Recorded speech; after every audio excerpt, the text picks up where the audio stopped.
Hello. So I just got back from practice. I really did not want to get out of bed today. But when work needs to get done, work needs to get done.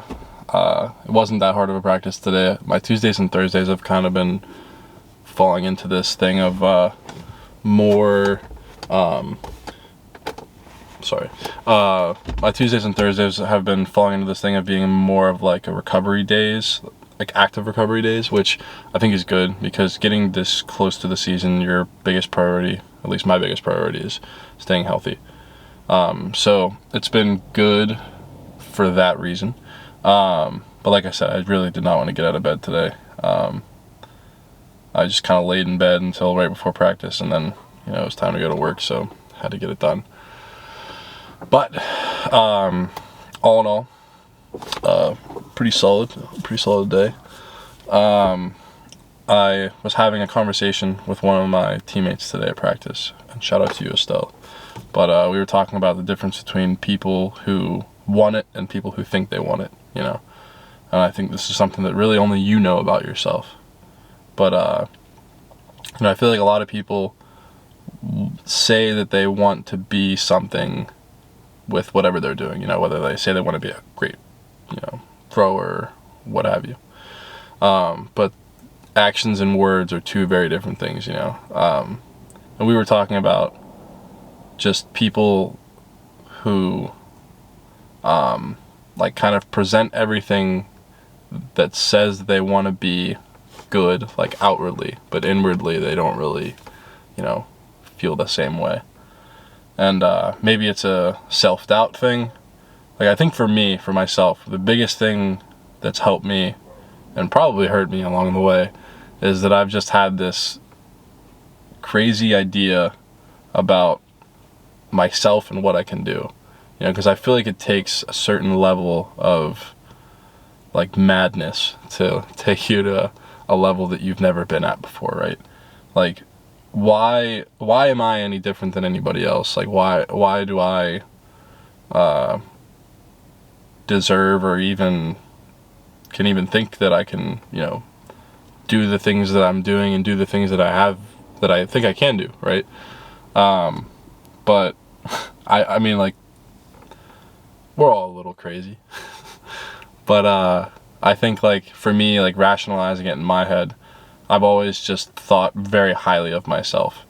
And even in, times of, like, doubt, like, I feel like I've set my goals high enough to where even if I don't reach them, I'm still successful by, any regular standard. But I don't think that you get to where I want to be by holding yourself to a regular standard, I think one of the, this is kind of cynical.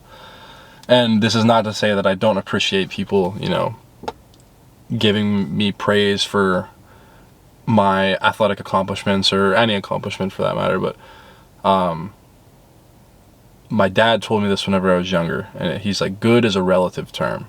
So like if somebody walks up to you and they're like, hey, I can never do what you're doing, you're doing incredible stuff. And like, maybe that's true, but also, do you really think that mentality is like helping you out in any way, shape, or form?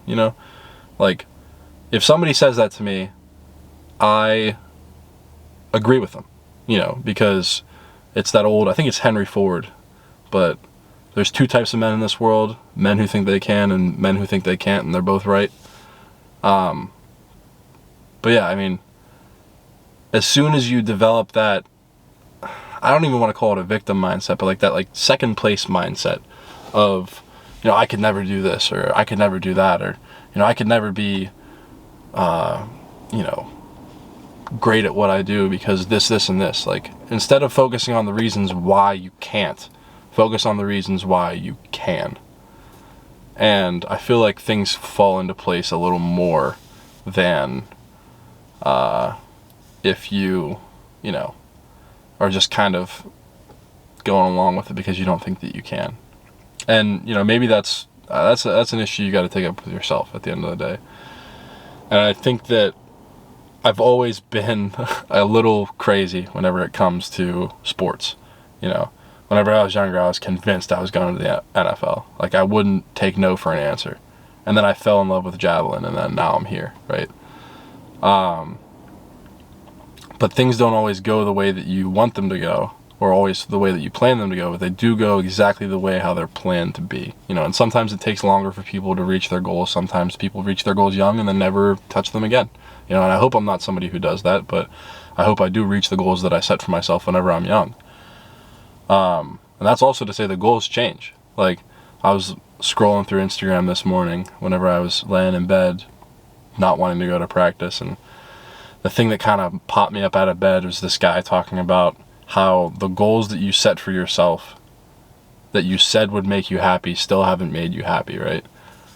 So I kind of took that as a swift kick in the ass to get myself out of bed and continue working, because, you know, if you told 15-year-old me who just picked up a javelin that I am in the position that I'm at now, I'd be like, no way, like, holy crap. Like, I've represented the U.S. at 2 world championships now, and you know, competed against some of the guys that I grew up watching, and I'd probably be floored by it, right? But if you told 21-year-old me what I'm doing right now, I'd be like, yeah, that's exactly what the plan was, right? Because I fell into a situation that's been treating me well and has treated me well, but I've also continued to work at it. So I don't think that it's an accident that I'm where I'm at. And I feel like I say this to a lot of people, but like, success is never an accident, you know? Like, you don't ever just wind up in some place, like, being good at something because of some, you know, like, you don't fall into a first place medal, right? You don't fall into any kind of success, especially as a track athlete. Like, it's such a specialized sport. Like, you gotta be on top of it, you gotta keep your body healthy, all this stuff. But yeah, I mean, goals always change. That's one thing that I think has kind of kept me going, because you're constantly, like, I call it like chasing the dragon. And honestly, it's like chasing a high. Like, I'm not a drug guy, but you always hear stories about people like chasing their first high, you know? And for me, like, I always am chasing the feeling of improvement. And I think that it's very addicting, you know? And like, working out to me is like a drug. And, you know, some people have an unhealthy relationship with working out, and some people don't. And I think that, you know, regardless of what you're trying to do, you always need to find some kind of balance. And I've already said this before, but that balance is where, you know, you can do things and your body doesn't have to suffer for it. And that comes with being honest with yourself. Yeah, I talked about a lot today. I feel like we got kind of deep there, but that's all I got for right now. I'll hit you up with more stuff tomorrow. Hello, future me, and goodbye, everybody who's watching.